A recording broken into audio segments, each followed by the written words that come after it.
Assalamualaikum warahmatullahi wabarakatuh. Izin memperkenalkan diri. Saya Arif Alhadi dengan NIM 123400040. Saya Dimas Dicahyo dengan NIM 123400070.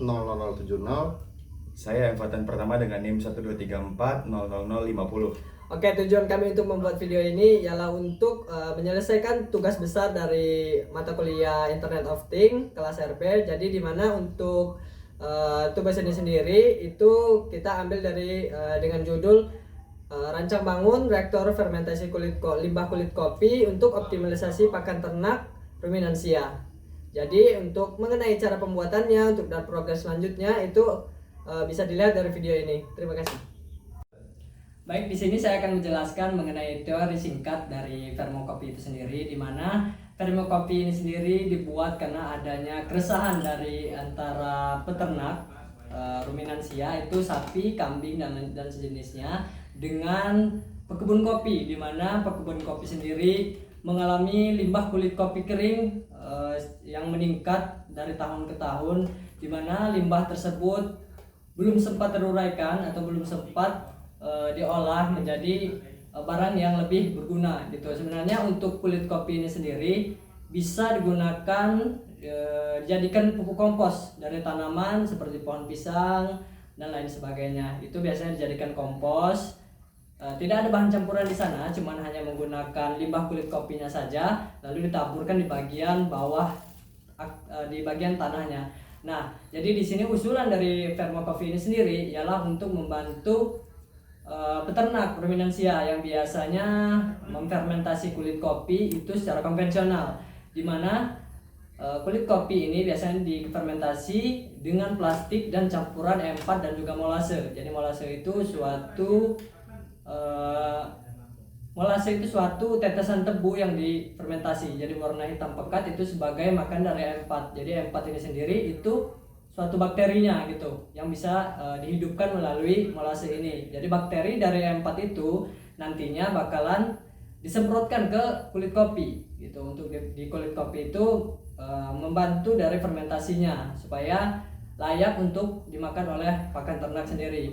Nah, jadi tujuan dari fermokopi ini sendiri sebenarnya membantu untuk proses fermentasinya, di mana fermentasi ini kan membutuhkan waktu dan juga suhu dari tumpukan kulit kopi itu sendiri harus stabil gitu. Jadi kalau semisal dia terlalu panas itu bakalan menciptakan jamur ataupun mikotoksin, di mana itu bakalan membahayakan apabila dikonsumsi oleh ternak itu sendiri nantinya.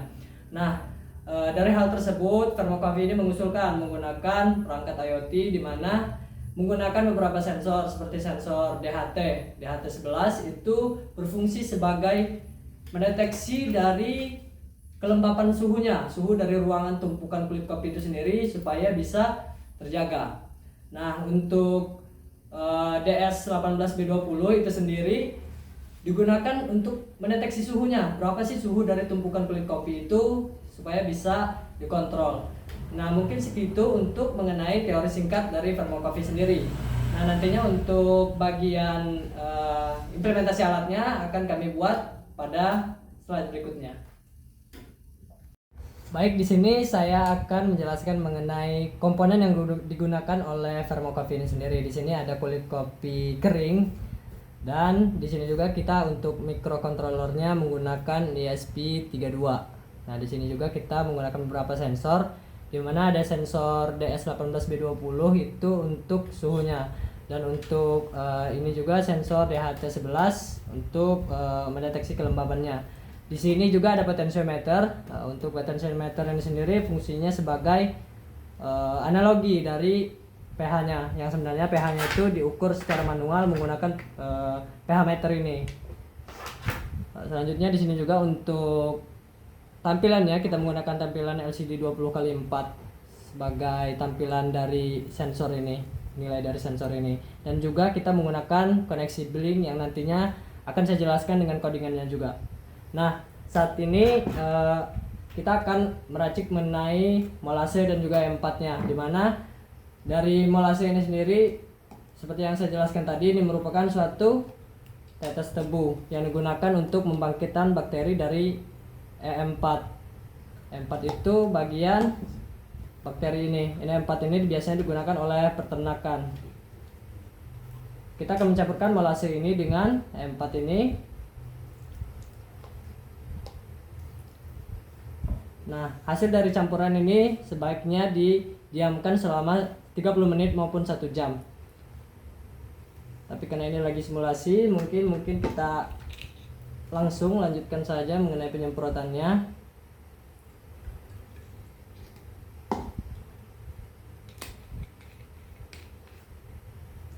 Untuk penyemprotannya sendiri, kita langsung menyemprotkan saja secara merata, asal jangan sampai kulit kopi ini sampai menggenang mengenai racikan dari cairan ini sendiri.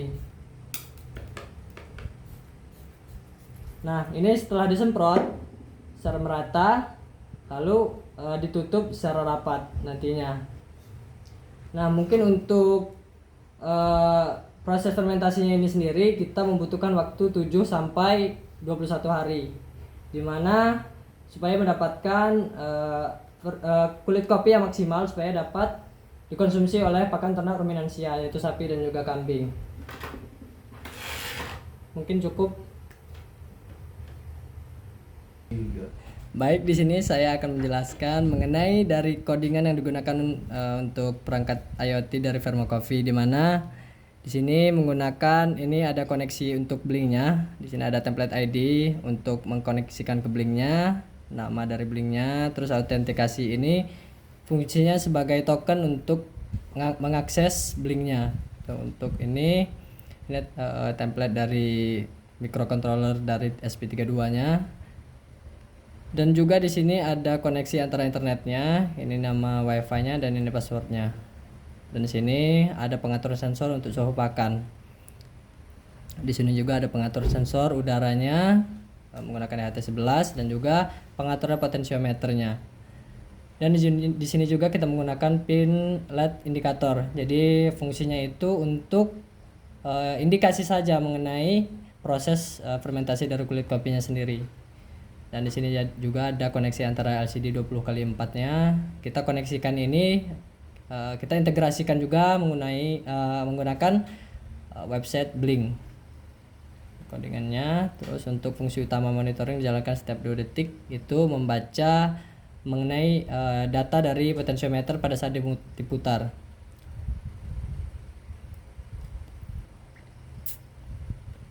Lalu di sini juga ada tambahan baru mengenai adanya perubahan pengiriman data pH ke Blink.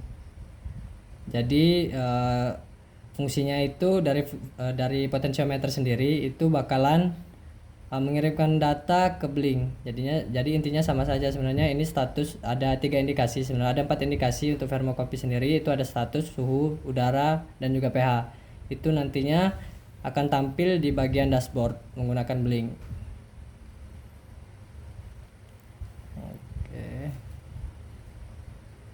Ini untuk settingan mengenai logika LED-nya.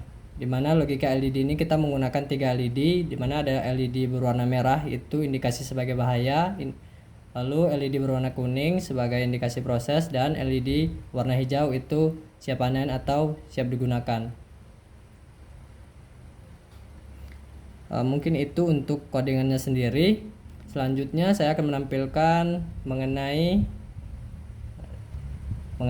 dashboard yang digunakan pada Vermo Coffee sendiri, yaitu menggunakan Blink Console, dimana di sini ada suhu, kelembapan, dan juga pH. Jadi untuk parameter ini sendiri yang bisa digunakan di perangkat dari peternak maupun kebun kopi sendiri untuk mengontrol